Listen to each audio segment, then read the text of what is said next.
Hello everyone, welcome back to Real Life. I hope you're having a wonderful day.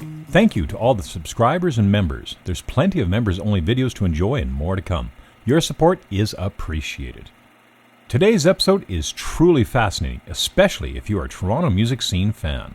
This short-lived, albeit important Toronto rock band evolved out of the Tripp in late May 1967 and was briefly known as Livingstone's Tripp.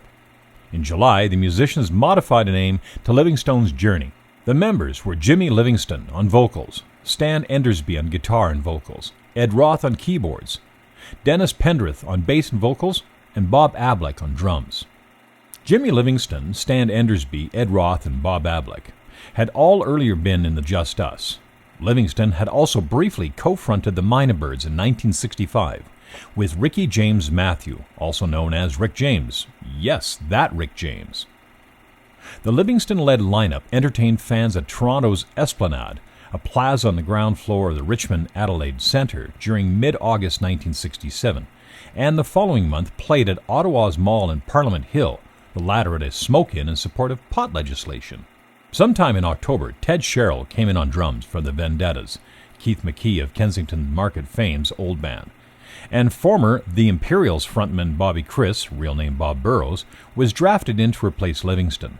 The new lineup lasted only a few months, and in the spring of 1968, the group played its final date at Toronto's Night Owl, which was recorded live but never released. Stan Endersby would go on to play with original members Bruce Palmer and Dewey Martin in Buffalo Springfield Revisited, and with former Kinks bass player Peter Quaife in the short-lived band Maple Oak. This reel is just one of a large collection I was able to save last year, found in an abandoned storage locker in the Lower Mainland. The owners had passed on in recent years, and there were no children or relatives to take ownership. This well-shot footage is diverse in subject matter and is a pleasure to view. The cinematographer traveled from Vancouver to Toronto and shot footage of the band performing in downtown Toronto in 1967. This may very well be part of that performance at the Esplanade.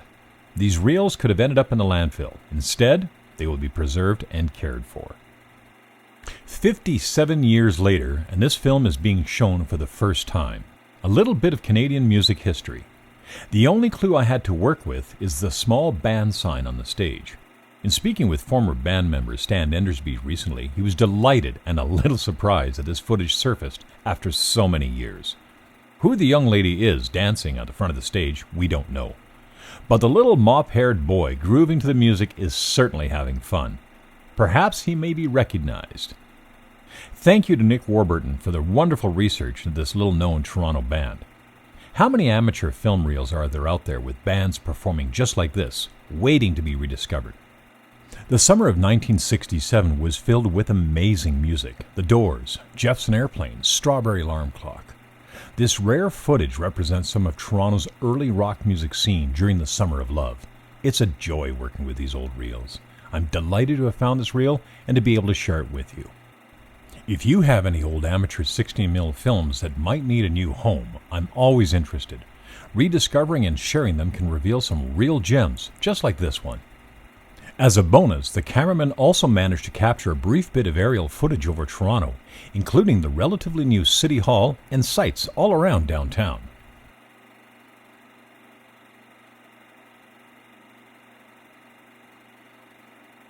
An amazing shot of Maple Leaf Stadium on the south side of Lakeshore Boulevard was built in 1926 by Lowell Solman for his Toronto Maple Leafs baseball team of the International League.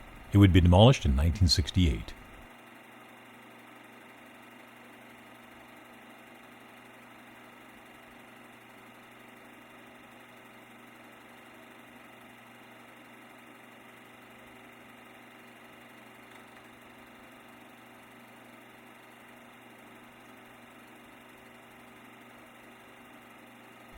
A brief shot of the long-gone exhibition stadium with the CNE confirming the footage to August of that year.